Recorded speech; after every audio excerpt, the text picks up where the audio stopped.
বিশ্ব মানবাধিকার দিবস আজ মঙ্গলবার 10 ডিসেম্বর। আমাদের অধিকার, আমাদের ভবিষ্যৎ এখনই। এই প্রতিপাদ্যকে সামনে রেখে পৃথিবীর অন্যান্য দেশের সঙ্গে বাংলাদেশেও দিবসটি পালন করা হচ্ছে।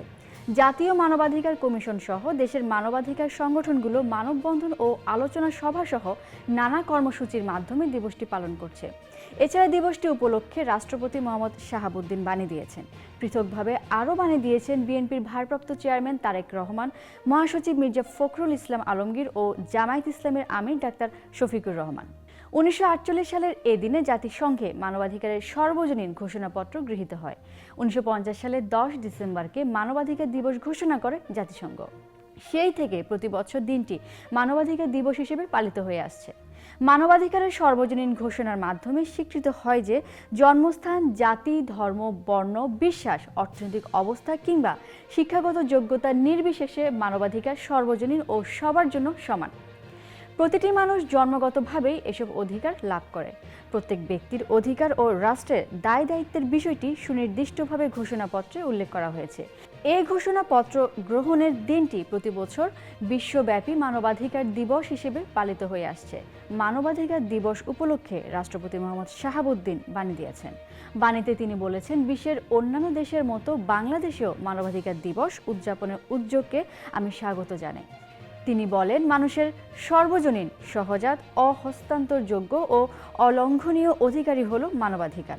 মানবাধিকার মানুষের মৌলিক অধিকার ও চাহিদা নিশ্চিতের পাশাপাশি সবার নিরাপত্তা বিধান এবং স্বাধীনতা ও মর্যাদা সমুন্নত রাখে।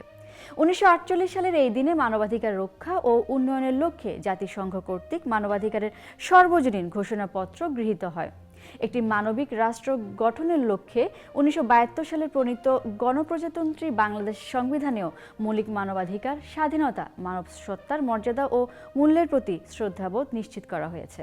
তবে অত্যন্ত পরিতাপের বিষয় হচ্ছে, বর্তমান তথ্য প্রযুক্তির যুগেও ফিলিস্তিন সহ বিশ্বের বিভিন্ন স্থানে মানবাধিকার লঙ্ঘিত হচ্ছে। মানবাধিকার প্রতিষ্ঠা ও রক্ষায় প্রতিনিয়ত আন্দোলন সংগ্রাম করতে হচ্ছে। দেশে মানবাধিকার সুরক্ষা ও উন্নয়নের লক্ষ্যে স্বাধীন ও নিরপেক্ষ প্রতিষ্ঠান হিসেবে জাতীয় মানবাধিকার কমিশন প্রতিষ্ঠা করা হয়েছে। মানবাধিকার সমুন্নত রাখতে সরকারের উদ্যোগের পাশাপাশি জনসাধারণের সম্পৃক্ততা ও সচেতনতা বৃদ্ধি এবং তৃণমূল পর্যায়ে কমিশনের কার্যক্রম আরও জোরদার করতে হবে। সমাজে মানুষের মধ্যে পারস্পরিক সম্প্রীতি, সহমর্মিতা, ধৈর্য ও সহিষ্ণুতা বৃদ্ধি করতে হবে। বিশ্বের সব নির্যাতিত, নিপীড়িত মানুষের অধিকার রক্ষায় সবাইকে সোচ্চার হতে হবে।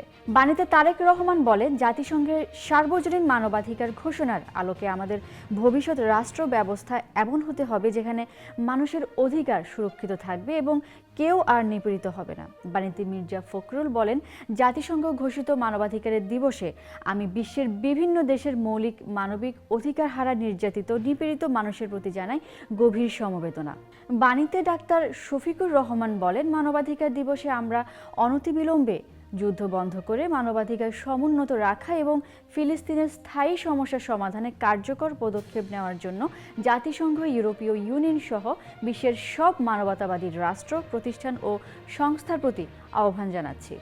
এদিকে মানবাধিকার দিবসকে সামনে রেখে মানবাধিকার সংগঠন আইন ও সালিশ কেন্দ্র ASOC বেশ কিছু দাবি তুলে ধরেছে।